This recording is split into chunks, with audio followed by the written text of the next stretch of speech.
Hello and welcome back to our coding lesson about state diagrams.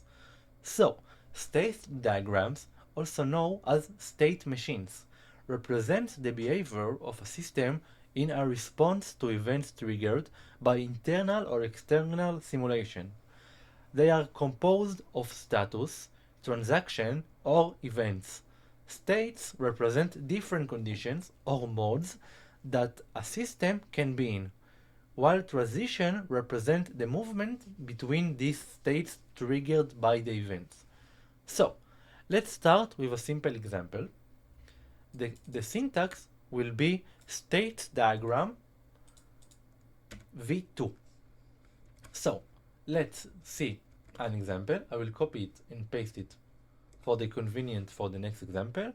So, let's say I have a dot and I want to create an error to S1.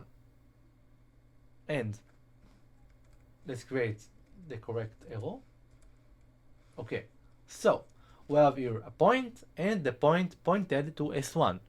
In addition to that, we can add another arrow from S1 to another point.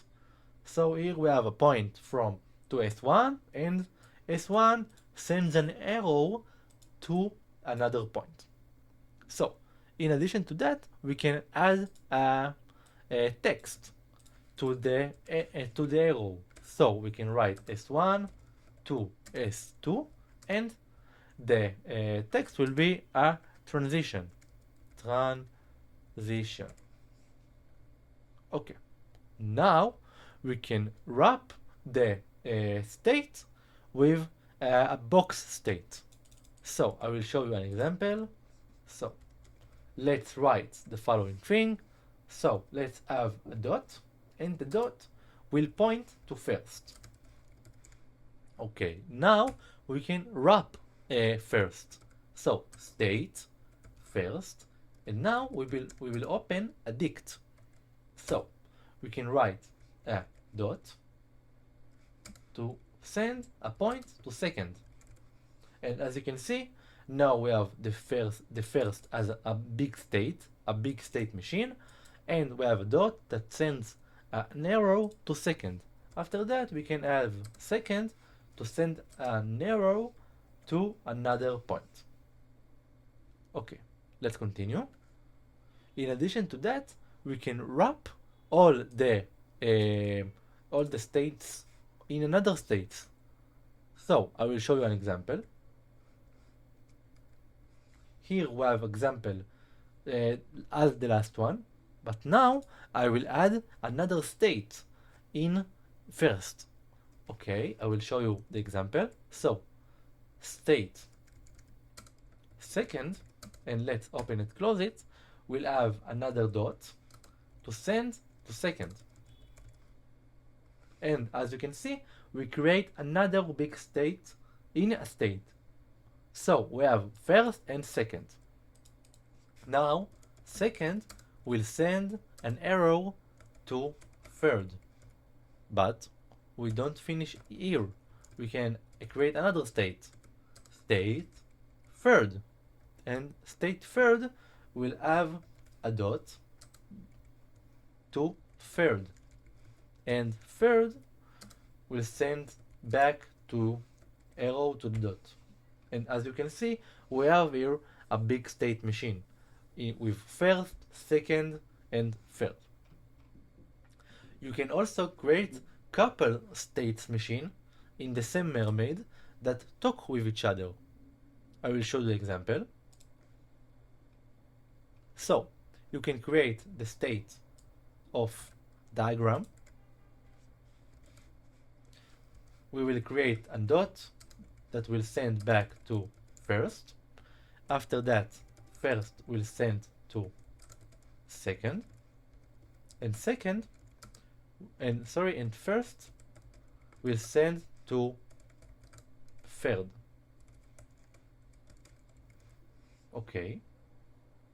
Now, I hope you will see what I'm trying to do here. So, state first.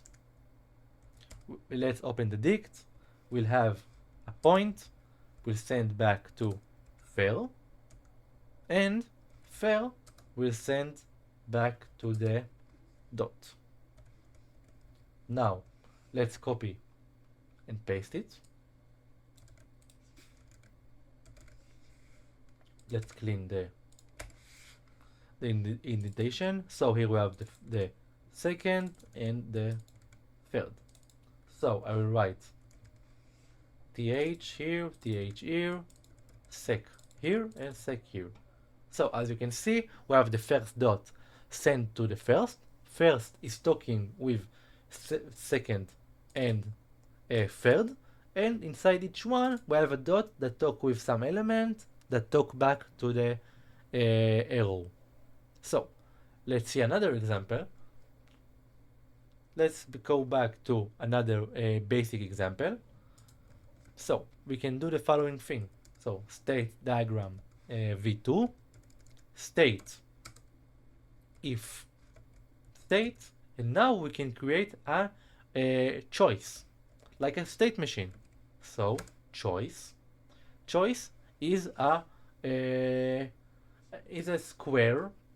It looks like a square. So let's create a point, and it will send an arrow to is positive. Okay, now is positive will send an arrow to if state, and now if state, it will be true, it will be false if n is smaller than 0, and it will be true if n is bigger than 0. So as you can see, we build here a state machine where you can imagine like we have here a number, and is positive function.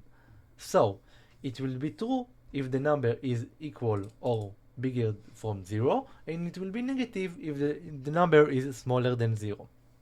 Okay, we can also create a fork. What is mean? I will explain you what is a fork. So, state diagram of v2, we have here a state of fork state, and let's create a fork. Let's take a point and create an arrow to fork state, and now fork state will talk with state 2 and will talk with state 3. After that, let's create a join state from type join. So join state will have a join, and state 2 will talk with join states. As you can see, we have here like a white rectangle, big white rectangle, and also state 3 will talk with join state. After that, join state will talk with state 4, and state 4 will talk with the points. Okay. You can also create state with a note. So let's see a quick example of states with note. So let's create an state diagram. Now state 1 will be the state with a note. Okay, and now let's create nodes. So the node will be on the right. So node right off, and you need to write the element of the node. So it will be state 1. Now let's create the node. Important information. That's all. And now we will end the node. Now let's bind between state 1 to state 2, and we will add a node. Now the node will be on the left. On the left of what? Of the left of state 2. and we'll write this is a note. Okay, that's all. Okay, so this all for this lesson. I hope you understand the state diagram. In my opinion, the state diagram is very useful when you have, let's say you have a Python function, and this function is very complicated. You have a lot of for loops, a lot of if conditions. So you can use the state diagram to simplify your function. So as you can, as we saw the example of the condition, you create you can create in your code conditions like the is positive function. So this is all for this lesson. I will see you at the next one. Bye bye.